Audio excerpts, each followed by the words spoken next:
Tem horas que dá vontade de desistir, de parar de fazer o que você tá fazendo, de parar de tentar o que você tá tentando. De dizer para você mesmo, eu não consigo mais não. Aquilo ali não é pra mim, não aguento mais insistir e nada dá certo. Eu todo dia tentar, todo dia me esforçar e nada dá certo.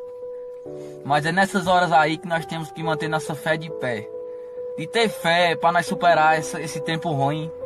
Que tudo na vida passa, assim como o bom acaba, o ruim também.